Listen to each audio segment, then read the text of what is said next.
Hello दोस्तों, veterans नमस्कार।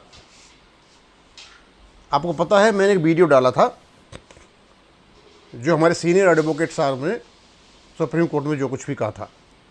लगभग जितने भी कमेंटेटर्स थे मेरे में 50 से ज़्यादा होंगे, वो सब बेहद नाराज़ थे और इस बात पर नाराज़ थे कि हाँ इलॉजिकल स्टेटमेंट वकील साहब ने वहाँ दिया था।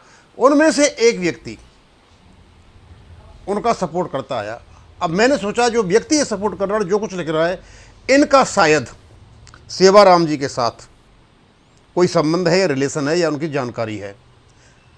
तो मैं ये मान के चलता हूँ मैंने जो कुछ भी वीडियो बनाया और लोगों के कमेंट थे शायद वो उन्होंने पढ़ लिए होंगे। आज इन्होंने क्या कहा है और इनको भी मैं बताऊँगा ये क्या कह रहे हैं। शायद मुझे समझ में नहीं आ रहा कि हो सकता है मैं ही गलत हूँ, लेकिन मैं जो समझ रहा हूँ तो पहले दिन की कमेंट पढ़ देते। कहते हैं इन fact I say that our advocate has caught IBA और रॉन्ग फुट। यानी जो हमारे वकील साहब ने जो कुछ भी वहाँ कहा 2023 तक पेंशन अपडेशन नहीं था और 8/3/2024 को जो रेजुलर इश्यूज में पेंशन अपडेशन का मुद्दा है वहाँ आप पेंशन अपडेशन दे रहे हो, तो उनको रॉन्ग फुट पे पकड़ लिया वकील साहब को। वकील साहब ने while requesting next hearing date he purposefully said that IBA has joint note with IBA innovation pension updation पे उन्होंने जानबूझ करके ये पर्पजफुली कहा था। यानी ये कहते हैं कि उन्होंने जो कहा सही कहा, पर्पजफुली कहा, IBA को गलत सिद्ध करना था। That IBA who rejected our pension updation demand in 223 is now bound to negotiate। वो कहते हैं 2023 में जो IBA ने हमारी डिमांड को रिजेक्ट कर दिया था अब निगोशिएट करना चाहते हैं। सर क्या कह रहे हो, क्या नाम प्रसाद दीवान जी?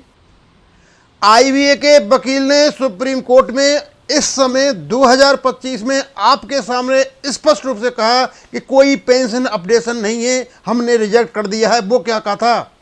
कौन से रॉन्ग फुट पे आपने पकड़ लिया उसको? आप अपना फेस सेविंग न करें, डैमेज कंट्रोल न करें, जो गलती हुई है उसको सुधारें, गलत चीज़ का पक्ष न लें। आगे चलता हूं मैं। Rejection by IBA 223 is wrong, otherwise IBA would not have now signed joint note for negotiation. Otherwise IBA गलत नहीं होता तो इस समय जॉइंट नोट नहीं करता। किस पर? Negotiation on updation. Prasad Diwan साहब, आपका रेजिडुअल इश्यूज एक वैधानिक दस्तावेज नहीं है, कोई एग्रीमेंट भी नहीं हुआ है। IBA और UFBU कितने ही दस्तखत मार लें, कितने भी एग्रीमेंट कर लें, कुछ भी बना लें, जब तक कोई वैधानिक अथॉरिटी उसको दस्तखत नहीं करती है, या तो बैंक के बोर्ड या DFS या भारत सरकार, तब तक आपके रेजिडुअल की कोई वैल्यू नहीं है। इस समय रेजिडुअल इश्यूज में यदि आपका पेंशन अपडेशन पड़ा हुआ तो ऐसा समझो कि कचरे की टोकरी में कूड़ा पड़ा हुआ है, कोई सेंस नहीं है उसका। और रेजिडुअल इश्यूज को यदि लागू किया जाता है और मान्यता होती है, लड़ाई इसी बात की हो रही है, तो ये वर्तमान से करेंगे ना कि पीछे से 1993 से। ये लड़ाई पेंशनर्स की पीछे से चली हुई है। रेजिडुअल इश्यूज पर आप इतना ध्यान न दें। आप भी दे रहे हो, मुझे पता नहीं क्यों दे रहे हो, आपकी वहाँ जानकारी हो सकती है। कोर्ट में दिया हुआ बयान वकील साहब का इलॉजिकल था, अनरीजनेबल था और बिल्कुल उसमें कोई दम नहीं थी। आप आगे कहते हो when actual discussion on case will go on our advocate will surely put our unprecedented। और जब एक्चुअल डिस्कशन होगा, जब इसको क्लॉज को वहाँ पर रख दिया जाएगा। सर मैं एक बात बताना चाहता हूँ कि आप जो कोर्ट में बोलते हो और सामने जो जज साहब बैठे हुए हैं, आप एक वर्ड बोलते हो उसके वो 10 मीनिंग तुरंत निकाल लेते हैं। कहाँ कहाँ दिमाग चलता है कि वो जज हैं वहाँ पे।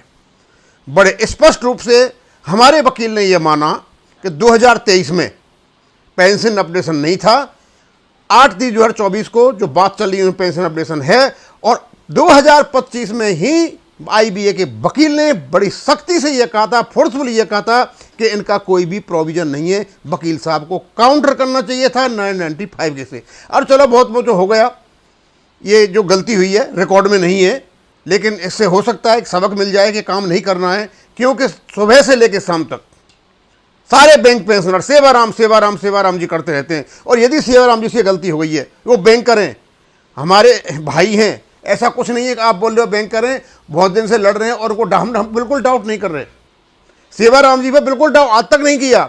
लेकिन यदि ये सेवाराम जी का बयान है तो फिर सेवाराम जी को अपने को थोड़ा सा बदलना चाहिए। अब मैं दूसरी बात बताता हूँ आपको। पेंशन रेगुलेशन 995 की क्या वैल्यू है? आपको पता है कि पार्लियामेंट एक्ट बनाती है, उस एक्ट को लागू करने के लिए जो भी संस्थाएं होती है वो रेगुलेशन बनाती हैं। पार्लियामेंट रेगुलेशन और रूल्स नहीं बनाती है, पार्लियामेंट एक्ट बनाती है। उस एक्ट में से निकाल करके एक्ट में क्या क्या कहा है उसके लिए अलग से रेगुलेशन बनाए जाते हैं। यानी हर रेगुलेशन का कोई एक्ट होता है। जैसे हर बेटे का कोई बाप होता है, उसी प्रकार हर रेगुलेशन का एक एक्ट होता है। हमारे 995 का जो रेगुलेशन जिसको हम कहते हैं, इसको एक्ट माना इन्होंने companies act, banking companies act 1970, जब इनको नेशनलाइज किया गया था 1970 और 80 इनको एक्ट बना। लेकिन उस एक्ट में कहीं भी ये नहीं लिखा हुआ है कि आपकी पे अलाउंसेस कैसे होंगे, क्या होगा क्या नहीं होगा। होता तो फिर आपको जो रेगुलेशन 56 है बैंकिंग रेगुलेशन में, उसमें CCS 1972 का हवाला नहीं दिया गया। तो वहाँ हवाला दिया गया है कि यदि कोई डाउट होता है तो उसका हवाला CCS रूल 1972 से लिया जाएगा। अब CCS रूल्स 1972 रूल्स हैं, रेगुलेशंस हैं ये, फिर इसका एक्ट कौन सा है भाई? ये तो कहीं से बने होंगे ना, इनका भी तो कोई माँ बाप होगा। इनके बाप तो इस 1964 में बने, 2 में बने और 72 में आए, यानी आपके राष्ट्रीयकरण होने के बाद भी ये बने थे। इसका मतलब जब ढूंढोगे तो आप, मैंने ये दे रखा है यहाँ पर, ये दे रखा है मैंने यहाँ पर, ये मैंने कॉन्स्टिट्यूशन से लिया हुआ है। कॉन्स्टिट्यूशन का कौन सा पार्ट 14 पढ़िए सर जा करके। मैं कोई पेन से नहीं लिखा हुआ है, लेकिन कर्मचारी रखने के लिए, एम्प्लॉय रखने के लिए ये दे रखा है कि वहाँ कहा गया है कि services under the union and the states की सर्विसेज और जो होंगी उनको कैसे होगा, कैसे नहीं होगा, क्या संचालन होगा, कैसे नहीं होगा, उस पर रूल बनाया गया। रूल बनाने का आजकल चले हुए, यहाँ से आपका CCS लिया गया, यानी constitution is the supreme legal document of the country. उस समय आपकी पार्लियामेंट भी नहीं थी, कॉन्स्टिट्यूएंट असेंबली के द्वारा इसको अप्रूव किया हुआ है, माना हुआ है। उसके बाद पार्लियामेंट ने एक्ट बनाना शुरू किया था। जितने भी एक्ट बनते हैं उन एक्ट के अंतर्गत रूल्स और रेगुलेशंस बनते हैं, वो एडमिनिस्ट्रेटिव लॉज होते हैं। आपका जो एक्ट बना 995 का, ये बनाया इन्होंने बैंकिंग कंपनीज एक्ट 1970 और 80 के अंतर्गत, क्योंकि उस समय राष्ट्रीयकृत बैंक हो गई थी, उससे प्राइवेट बैंक थी। लेकिन जो पेंशन के रेगुलेशन जो लिए गए थे वो लिए गए थे CCS रूल्स 1972, और लगभग वही रूल लागू हैं। आपकी पेंशन 50% है, उनकी 50% है, कम्युनिटी ग्रेचुटी उनको मिलती है, आपको ही मिलती है, कम्युनिटी उनको मिलता है, उनको ही मिलता है, जो कुछ फैमिली पे उनको मिलती है, फैमिली आपको मिलती है, आपने पता नहीं कहाँ से। और ये कहना 52nd रूल में रेजिडुअल जो प्रोविजन है, CCS रूल्स 1972 का हवाला लिया जाएगा। इनडायरेक्टली ये कहा जा रहा है कि आपका बैंकिंग रेगुलेशन एक्ट 995 कॉन्स्टिट्यूशन के अंतर्गत आता है, चैप्टर 14 के अंतर्गत। क्योंकि जब कॉन्स्टिट्यूशन बना था उस समय सारे प्राइवेट बैंक थे, लेकिन बाद में जैसे ये रेगुलर हुए और जैसे ही इनका नेशनलाइज हुआ तो ये सरकारी कर्मचारी हो गए। बैंकों के सरकारी कर्मचारियों के रूल्स एंड रेगुलेशन, फंडा जो आपका कॉन्स्टिट्यूशन है वो उनका कॉन्स्टिट्यूशनल राइट है। और कॉन्स्टिट्यूशनल राइट किससे दिया गया है? CCS रूल 1972 से। सर आप पढ़वाएं इनको, आप उनके पास हैं तो इनको लिंक करें इनको, कि जब तक इन चीज़ों को लिंक नहीं करोगे कुछ नहीं होना। और रही रेजिडुअल इश्यूज की बात, सर मत कीजिए उनकी बात, उनका कोई आधार नहीं है, फालतू की बातें हैं वो कुछ नहीं है। वो केवल और केवल जो UFBU के जो घटक दल ने अपनी इमेज, अपनी पब्लिसिटी करते रहते हैं, और उन्हीं की वजह से जो IBM बैठे हुए लोग हैं वो गवर्नमेंट की बजाते रहते हैं, और हमारी का ऐसी तैसी कर रखी है उन्होंने।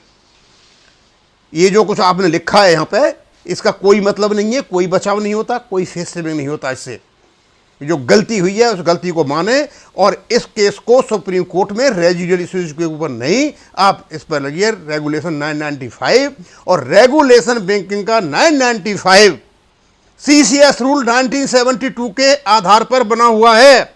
और जो 1972 CCS रूल दिए गए हैं वो हमारे संविधान के पार्ट 14 से लिया गया है।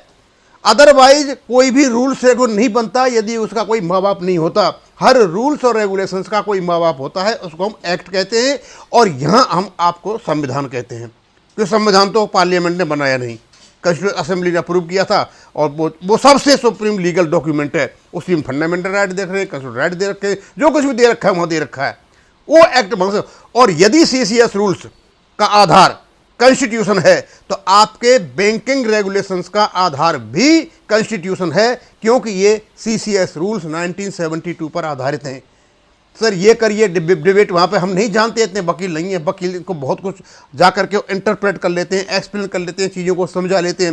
लेकिन जो आप यहाँ पर लिख रहे हो कि पर्पजफुली कहा था IBA को गलत सिद्ध करने के लिए, IBA को क्या पकड़ोगे सर? IBA को आप सुप्रीम कोर्ट में ऐसे IBA को पकड़ोगे आप, फिर IBA मान गए आपकी बात को?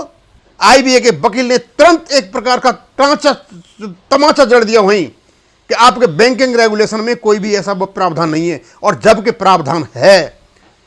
हम जो गीत गाते हैं रेगुलेशन 35 बन के, वो इतना इंपॉर्टेंट नहीं है, इतना इफेक्टिव नहीं है। आपका रेगुलेशन 56 रेजिडियर प्रोविजन बड़ा स्पष्ट कह रखा है, वो CCS रूल्स पर आधारित हैं। और CCS रूल्स संविधान के कौन सा है? आर्टिकल 309 पे खास करके, आर्टिकल 309 पे खास करके वहाँ से ये सारा का सारा रेगुलेशन लिया गया है, और उसी रेगुलेशन पर आधार आपके जो बैंकिंग रेगुलेशन है वो आधारित है।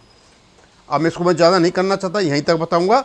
और मैं ये चाह रहा था कि हो सकता है आपकी वकील साहब से हमारी आपकी जानकारी हो, आप थोड़ा उनको बताइए कि सर एक तो ये जो स्टैंड लिया एक गलत ले लिया, ऐसा न लें, क्योंकि आप पर सबकी नजरें टकी हुई हैं, आपका सब सम्मान करते हैं। सुबह शाम लोग पेंशनर सेवाराम जी और सिंगला साहब इसी को रटते हैं, इसी पे आस लगी हुई है जो कुछ भी है।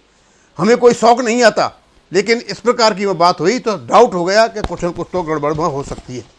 रेजिडुअल इश्यूज पर केस बिल्कुल नहीं लड़ें, आप अपना केस लड़ें तो एक्ट के ऊपर लड़ें, रेगुलेशन के ऊपर, क्योंकि रेगुलेशन हमेशा जो भी बनता है किसी एक्ट के आधारित है। आपका बैंकिंग रेगुलेशन एक्ट, वो बैंकिंग रेगुलेशन आपका CCS रूल्स पर आधारित है, आपके कंपनीज जो एक्ट है 1978 उस पर आधारित है, और CCS रूल्स को यदि जोड़ती हो तो ऑटोमेटिकली ये आपके संविधान पर भी आधारित है। अब इसको मैं यहीं खत्म करूंगा। थैंक यू, धन्यवाद।